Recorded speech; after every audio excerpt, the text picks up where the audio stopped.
Hello everyone, welcome to Study Smart IAS PCS. This is the fourth class of our Smart अध्ययन series. सबसे पहले बात करेंगे history के एक टॉपिक की जो कि है सैडलर कमीशन. ठीक है, तो सैडलर कमीशन एक्चुअली किससे रिलेटेड है? एजुकेशन से रिलेटेड है. ठीक है, कौन सी एजुकेशन? Higher education. ठीक है, क्योंकि बचपन की एजुकेशन में सभी खुश रहते हैं, हायर एजुकेशन में जाके लोग थोड़ा सैड हो जाते हैं क्योंकि पढ़ाई टफ हो जाती है, थोड़ा सैड हो जाते हैं जब हायर एजुकेशन आती है. राइट, बचपन की पढ़ाई तो खुशी खुशी हो जाती है, बड़े होने पे थोड़ा सैड हो जाते हो, इसलिए सैडलर कमीशन. राइट, इस कमीशन का एक और नाम है, तो याद रखना इस कमीशन का नाम है कैलकटा यूनिवर्सिटी कमीशन. ठीक है, अगर एग्ज़ाम में कैलकटा यूनिवर्सिटी कमीशन लिखा हुआ आ जाए सामने 1917 रहे तो सही कर देना क्योंकि वो सैडलर कमीशन की बात कर रहे हैं. ठीक है, तो याद रखना इसका मेन फोकस कैलकटा यूनिवर्सिटी के ऊपर था, इसलिए इसको कैलकटा यूनिवर्सिटी कमीशन भी बोलते हैं. राइट, यूनिवर्सिटी लेवल की एजुकेशन पे इसका फोकस था. सैडलर कमीशन के हेड MI सैडलर तो रहेंगे ही, सैडलर का चेयरमैन सैडलर ही रहेंगे. राइट, इसके अलावा दो इंडियन नंबर्स भी इसमें इंक्लूड थे. क्या नाम था? आशुतोष मुखर्जी और जियाउद्दीन. कैसे याद रखोगे? अब कोई सैड है तो आंसू तो आएंगे ही ना, सैड है तो आंसू तो आएंगे ही आएंगे, साथ ही साथ जिया भी उदास रहेगा. राइट, आंसू तो आएंगे ही आएंगे और जिया भी उदास रहेगा. तो आशुतोष और जियाउद्दीन ये दोनों सैडलर के साथी थे. राइट, इसके अलावा ये जो कमीशन था इसने बोला कि सेकेंडरी एजुकेशन को थोड़ा सा इम्प्रूव करना पड़ेगा ताकि यूनिवर्सिटी एजुकेशन स्ट्रेंथन सके. मतलब क्या होता था कि जो यूनिवर्सिटी थी उसके पास दो जिम्मेदारियां थीं. एक तो सेकेंडरी एजुकेशन को भी संभालो, सेकेंडरी एजुकेशन समझ रहे हो, मतलब 10th 11th 12th वाली एजुकेशन, और साथ साथ हायर एजुकेशन को भी संभालो, डिग्री वाली एजुकेशन को. तो सैडलर क्या चाहते थे कि सेकेंडरी एजुकेशन को रूट लेवल पे स्ट्रॉन्ग किया जाए ताकि यूनिवर्सिटी को थोड़ा रिलैक्स मिले, यूनिवर्सिटी की डबल जिम्मेदारी ख़त्म की जाए, यूनिवर्सिटी को सिर्फ हायर एजुकेशन पे ही फोकस किया जाए यूनिवर्सिटी का. ठीक है, तो it aim to reform the entire education system. इन्होंने बोला अगर यूनिवर्सिटी को रिफॉर्म करना है तो पूरे एजुकेशन सिस्टम को रिफॉर्म करना पड़ेगा. ठीक है, सेकेंडरी एजुकेशन की जिम्मेदारी स्कूल्स को देनी होगी और यूनिवर्सिटी को सिर्फ हायर एजुकेशन से रिलेट करना पड़ेगा. तो ये कहना था सैडलर कमीशन का. याद रखना थोड़ा डिफरेंट है और एग्जाम में पूछा जाता है, कई बार पूछा जा चुका है, इसलिए ये छोटी छोटी चीज़ें पकड़ पकड़ के ला रहा हूँ आपके लिए. राइट, अभी फ्यूल के टाइप्स देख लो. देखो फ्यूल कितने तरह के होते हैं? सॉलिड, लिक्विड और गैस. राइट, सॉलिड फ्यूल में कौन क्या क्या चीज़ें आती हैं पता है? लकड़ी आती है, कोयला आता है, कोक. याद रखना कोक भी सॉलिड फ्यूल है. ठीक है, चारकोल तो होता ही है, पैराफिन, वैक्स, ऐसे अलग सी चीज़ें देगा ऑप्शन में, पैराफिन वैक्स देगा, कोक देगा. याद रखना ये सब सॉलिड फ्यूल हैं. Right, these fuels are in solid form and use traditionally for heating and cooking. Okay, liquid fuels की बात करें तो केरोसिन ऑयल पता ही है आपको, मिट्टी का तेल बोलते हैं गाँव में, petrol, diesel, alcohol, liquid hydrogen, liquid ही है हाइड्रोजन तो फिर लिक्विड फ्यूल होगा ही. राइट, तो ये सारे लिक्विड फ्यूल्स हैं आपके, ये भी लिक्विड फॉर्म में होते हैं और मेनली इंजन्स में यूज़ होते हैं और इंडस्ट्रियल पर्पज़ में यूज़ होते हैं, हीटिंग और कुकिंग में यूज़ नहीं होते ये लिक्विड फ्यूल्स. तो याद रखना लिक्विड फ्यूल्स जो होते हैं मेनली इंजन्स और इंडस्ट्रियल पर्पज़ के लिए मेनली यूज़ होते हैं. सॉलिड फ्यूल्स मेनली कुकिंग और हीटिंग के लिए यूज़ होते हैं. राइट, अब सबसे इंपॉर्टेंट है गैसेस फ्यूल. यहाँ पे फंसोगे आप. राइट, इसमें देखो natural gas, LPG, coal gas, water gas, producer gas, biogas, ये सब तो कर लोगे, हाइड्रोजन गैस भी कर लोगे. अगर एसिटिलीन ऑप्शन में आ गया तब क्या करोगे? एसिटिलीन अगर ऑप्शन में आ गया तो फंस जाओगे, इसलिए याद रखना एसिटिलीन जो है वो गैसेस फ्यूल है. ठीक है, गैसियस फ्यूल है. तो तीनों में डिफरेंस याद रखना, इससे क्वेश्चन आते हैं कई बार. राइट, इसमें एक चीज़ और याद रखना कि ये जो गैसेस फ्यूल होते हैं ये मेनली कुकिंग, हीटिंग और ट्रांसपोर्ट के लिए यूज़ होते हैं. अच्छा, आप कुछ गैस कुछ पढ़ लो. एक तो नेचुरल गैस पढ़ लो क्या होती है. नेचुरल गैस जो है फॉसिल फ्यूल से फॉर्म होती है. ठीक है, जैसे एंशिएंट रिमेन्स, बहुत पुराने जानवरों के और पेड़ों के, माइक्रो ऑर्गेनिज्म के जो दफन हो गए पहाड़ों के नीचे, मिट्टी के नीचे दफे हुए हैं, उनसे कुछ गैस निकलती है, वो गैस रिलीज़ करते हैं, उनको नेचुरल गैस बोलते हैं. ठीक है, तो नेचुरल गैस में मेनली क्या क्या चीज़ें होती हैं? सबसे ज़्यादा तो मीथेन होता है. ठीक है, 45 से 85% तक तो मीथेन ही होता है नेचुरल गैस में. तो याद रखना नेचुरल गैस की जब बात हो रही है तो सबसे ज़्यादा उसमें मीथेन होगा, हमेशा याद रखना. ठीक है, नेचुरल गैस मीथेन. कैसे याद रखोगे? इतने सालों से दबी हुई है ज़मीन, धरती के नीचे, प्लांट, एनिमल्स, माइक्रो ऑर्गेनिज्म, कोई इस गैस को मिटा ना सका, कोई मिटा ना सका इस नेचुरल गैस को, कोई मिटा ना सका, मतलब मीथेन सबसे ज़्यादा इसमें. राइट, उसके बाद और भी और चीज़ें होती हैं क्योंकि मीथेन है तो मीथेन के अलावा ईथेन भी होगा, ईथेन है, प्रोपेन भी होगा, ब्यूटेन भी होगा, और थोड़ा थोड़ा नाइट्रोजन, CO2, हाइड्रोजन सल्फाइड, ये सब भी नेचुरल गैस में होता है। तो याद रखना यही सब ऑप्शन में आएगा कि नेचुरल गैस में क्या क्या होता है, propane, butane, ethane, CO2, nitrogen, hydrogen sulphide, सब कुछ नेचुरल गैस में होता है। थोड़ा सा कहीं कहीं हीलियम भी होता है, राइट। अगर डीप अंडरग्राउंड और हाइड्रोकार्बन रिजर्वॉयर से निकालोगे ना तो थोड़ा सा हीलियम भी मिल सकता है, अगर बहुत ज़्यादा गहराई से नेचुरल गैस आ रही है तो, ठीक है। हाइड्रोकार्बन रिजर्वॉयर जहाँ से पेट्रोलियम वगैरह निकालते हो वहाँ से अगर निकाल रहे हो तो हीलियम भी मिल सकता है। तो ये चीज़ें याद रखिए कि नेचुरल गैस के बारे में किस किस चीज़ के लिए नेचुरल गैस यूज़ होती है। Heating, cooking, electricity generation, vehicle fuel, raw material in chemical and plastic industry, सभी चीज़ में यूज़ कर सकते हैं नेचुरल गैस को। Next is LPG। जो आपके घरों में सिलेंडर आता है गैस का वो LPG होता है, लिक्विफाइड पेट्रोलियम गैस। ये कैसे, नेचुरल गैस की जब प्रोसेसिंग कर दी जाती है या फिर उसकी ऑयल रिफाइनिंग कर दी जाती है तो LPG बन जाता है, ठीक है। जो मैंने पीछे नेचुरल गैस पढ़ाया, ठीक है, उसी को प्रोसेस कर दो या फिर उसकी ऑयल रिफाइनिंग कर दो तो लिक्विफाइड पेट्रोलियम गैस बन जाएगा। कैसे, separating propane and butane and then liquefied under high pressure and stored in cylinders, ठीक है। मैंने बताया था ना नेचुरल गैस में प्रोपेन और ब्यूटेन होते हैं, तो इसी प्रोपेन और ब्यूटेन को सेपरेट कर दो, ठीक है, नेचुरल गैस से, और लिक्विफाई कर दो under high pressure and stored in cylinder, cylinder में भर दो उसको, घरों घर तक पहुंच जाएगा। उसके बाद homes and hotels as cooking fuel की तरह यूज़ होता है LPG, याद रखना, कुकिंग फ्यूल की तरह यूज़ होता है। और सबसे बड़ी खास बात ये होती है कि इसमें कोई महक नहीं होती। This is odourless. ऑर्डरलेस मतलब जिसमें कोई स्मेल ही नहीं हो। इसलिए कभी गैस लीक हो रही हो और कोई स्मेल ही ना आए तो पता नहीं चलेगा ना गैस लीक हो रही है। इसमें अलग से एक चीज़ डाली जाती है, उसका नाम है इथाइल मरकैपेटिन, ठीक है। ये डाला जाता है स्पेशली ताकि अगर गैस लीक हो तो आपको बहुत ही पंजेंट सी स्मेल आए पूरे घर में कि कहीं कहीं लीक हो रहा है क्या कुछ। बहुत स्ट्रॉन्ग सी गैस, बहुत स्ट्रॉन्ग सा केमिकल डाला जाता है इथाइल मरकैपेटिन। तो ये इसलिए डाला जाता है क्योंकि LPG में खुद की कोई स्मेल नहीं होती, तो आपके घरों में अच्छे से पता लग जाए कि गैस लीक हो रही है, तुरंत गैस बंद कर दो। तो फिर इसलिए डाला जाता है। याद रखना है LPG के बारे में इतनी चीज़ें। अब नेचुरल गैस पढ़ ली, लिक्विफाइड पेट्रोलियम गैस पढ़ ली, अब कंप्रेस्ड नेचुरल गैस पढ़ लो, ठीक है। जैसे नेचुरल गैस में मेनली मीथेन होता है, वैसे ही कंप्रेस्ड नेचुरल गैस में भी मीथेन ही होता है ज़्यादातर, ठीक है। हाई प्रेशर के अंदर स्टोर की जाती है, कंप्रेस करके रखी जाती है ना। कंप्रेस का मतलब ये हाई प्रेशर, एकदम अच्छे से दबा दो उसको, क्योंकि ये कंप्रेस्ड होती है, इस वजह से इसको पेट्रोल, डीजल, LPG इन सब के अल्टरनेटिव के तौर पे यूज़ करते हैं, राइट। ये एनवायरनमेंट फ्रेंडली होती है और बहुत ही कम हार्मफुल एमिशन रिलीज़ करती है। दिल्ली वगैरह में ये पब्लिक ट्रांसपोर्ट में कंपलसरी है CNG डलाना, ठीक है ना। क्लीन कंबस्जन होता है, इसमें ज़्यादा पॉल्यूशन नहीं होता। तो तीनों गैसेस में डिफरेंस याद रखना, नेचुरल गैस क्या है, LPG क्या है और CNG क्या है, तीनों का डिफरेंस याद रहेगा ना। आगे बढ़े, चलो पहले कोरल रीफ थ्योरीज़ की बात करते हैं। जो ये क्वेश्चन तो ऐसा आता है कि जैसे glacial control theory, subsidence theory, stand still theory, ये सब थ्योरीज किससे रिलेटेड हैं। तो ये सारी थ्योरीज जो हैं आपकी कोरल रीफ से रिलेटेड हैं, ठीक है।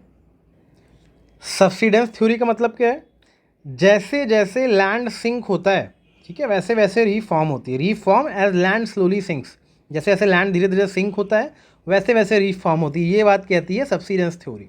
ग्लेशियल कंट्रोल थ्योरी क्या बोलती है, ice age sea level changes shaped coral reef formation, ठीक है। आइस एज में जो सी लेवल के चेंजेस हुए थे उसकी वजह से जो कोरल रीफ फॉर्मेशन होता है वो ग्लेशियल कंट्रोल थ्योरी होता है। आइस एज का मतलब ग्लेशियल, राइट। और stand still theory, reef grows where the sea level remains constant for a long time, जहाँ पे ये सी का लेवल बहुत लंबे समय तक कांस्टेंट रह गया वहाँ पे अगर रीफ ग्रो कर रही है तो स्टैंड स्टिल थ्योरी वही कह रही है कि जहाँ पे अगर समुद्र बहुत टाइम तक स्थिर रह गया वहाँ पे रीफ फॉर्म हो जाती है। तो स्टैंड स्टिल थ्योरी मतलब बहुत टाइम तक स्टैंड स्टिल रह गया, अगर बस नाम से ही पता लग रहा है। तो ये तीनों थ्योरी पहले तो याद रखना। दूसरा, 3 टाइप होते हैं कोरल रीफ के, ये तीनों टाइप को पढ़ लो। तीनों में बहुत एक एक लाइन रखनी है, बट बहुत आता है क्वेश्चन। तो पहली बात तो ये, कॉन्टिनेंटल शेल्फ से कौन सी मिलेगी, फ्रिंजिंग रीफ। ये कॉन्टिनेंट है, इसके शेल्फ के साथ लटकी हुई है तो फ्रिंजिंग रीफ है, ठीक है। कोस्ट लाइन से बिल्कुल अटैच होती है, लटकी रहती है, ठीक है, ऐसे लटकी रहेगी कोस्ट लाइन से अटैच, तो फ्रिंजिंग रीफ है, राइट। जैसे gulf of Mannar, gulf of Kutch, Andaman Nicobar, यहाँ सब फ्रिंजिंग रीफ मिलेंगी आपको। बैरियर रीफ, ये थोड़ा सा ऑफशोर होंगी, कोस्ट से थोड़ा सा ऑफशोर मिलेंगी आपको, राइट। इनमें बीच में लगून होगा, एक तरफ रीफ होगी एक तरफ लैंड होगा, बीच में लगून मिलेगा आपको एक, राइट। तो बैरियर रीफ यही है, एक तरफ लैंड है और एक तरफ रीफ है, बीच में लगून मिलेगा, जैसे कि great barrier reef of Australia. Atoll reef क्या होती है, याद रखना है, हॉर्स शू शेप्ड होती है, सर्कुलर शेप्ड, रिंग शेप्ड, ऐसा कुछ भी है, horse shoe shaped, ring shaped या फिर सर्कुलर शेप कौन सा है, एटॉल। एटॉल में आ ही रहा है ओ बड़ा सा, तो गोल, ठीक है, याद रखना, इतना ही पूछते हैं इससे। तो मिड ओशियानिक रिजर्व हैं, जैसे मिड ओशियानिक रिजर्व होती है ना, अंदर डूबी हुई, और ये उस तरह से ऊपर से शैलो लगून बन जाता है, शैलो लगून को सराउंड करती हुई, ठीक है, एटॉल रीफ बनती हैं। एग्जाम्पल मालदीव, लक्षद्वीप, ठीक है। इनकी ना एक काम करना, गूगल से इमेजेस देख लेना, इमेजेस जैसे ही देखोगे तुरंत समझ आ जाएगा ये क्या होती है, ऐसे समझाना थोड़ा मुश्किल है तीनों। तो तीनों का तुरंत जाके अभी गूगल पे इमेजेस देखो, फ्रिंजिंग, बरियर, अटोल कैसे, तो ये जो लिखा हुआ है इसका सेंस आपको समझ आएगा, राइट।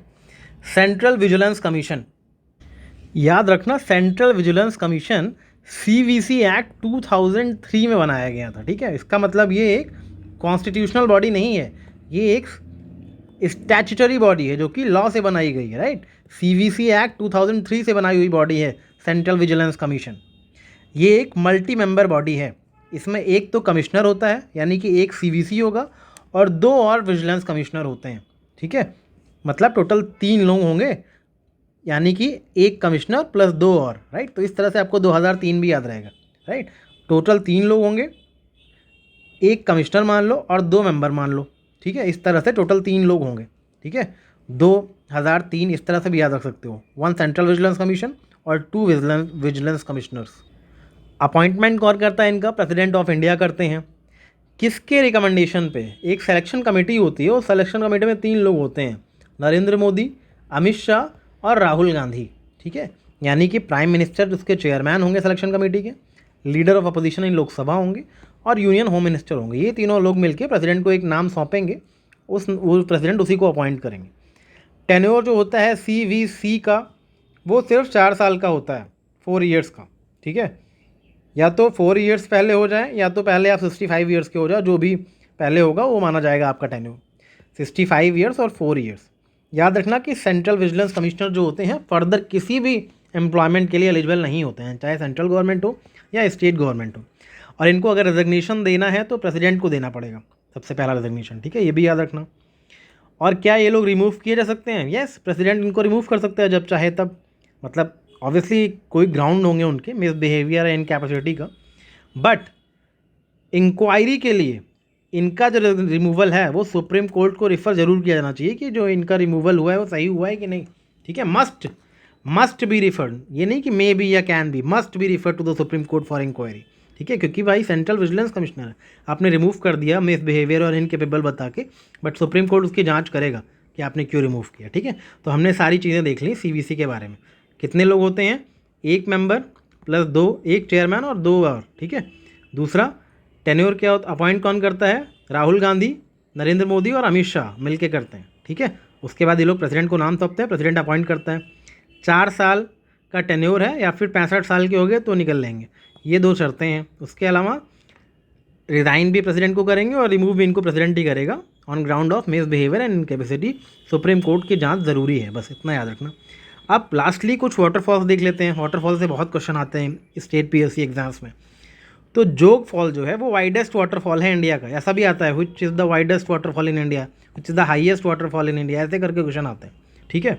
तो याद रखना कि वाइडेस्ट वाटरफॉल का मतलब क्या है? सबसे चौड़ा वाटरफॉल, ठीक है। जोग फॉल कहाँ है? ये श्रवती रिवर ऑफ कर्नाटका। कैसे याद रखोगे?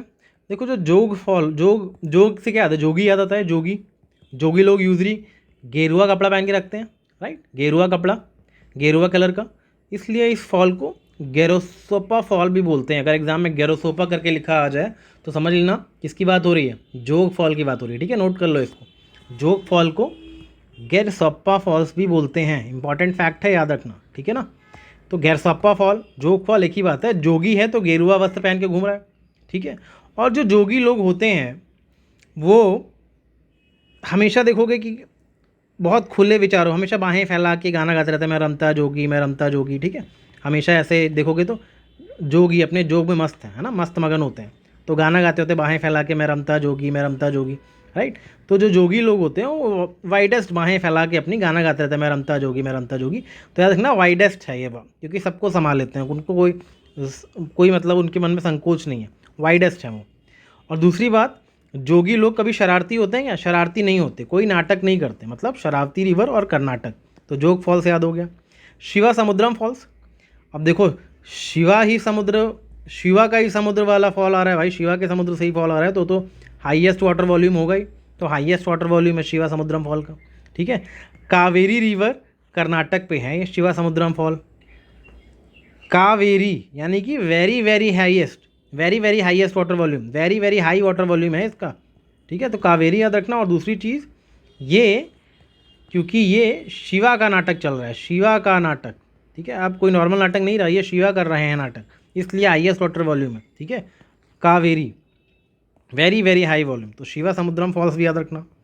हुंड्रू फॉल्स, सुबर्णरेखा रिवर झारखंड, 3 चीज़ याद रखनी है। देखो ये बहुत सिंपल है, हुंड्रू, सुबर, झार, तीनों में देखो एक जैसा, हुंड्रू में भी आर आ रहा है, ठीक है, आर और यू आ रहा है, इसमें भी सुबर में भी यू और आर दोनों आ रहा है, झार में भी, तीनों कैसे हुंड्रू सुबर झार, ऐसे हुंड्रू सुबर झार तीनों 3 बार बोलना, याद रहेगा।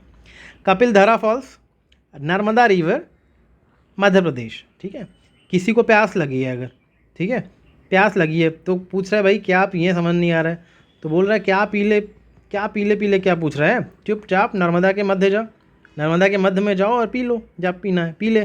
ठीक है, तो कपिल क्या पी ले, नर्मदा के मध्य जाओ और पी ले, नर्मदा के मध्य में कपिल धारा फॉल। ठीक है, नर्मदा के मध्य में जो धारा बह रही है उसी को जाके पी ले, प्यास बुझ जाएगी।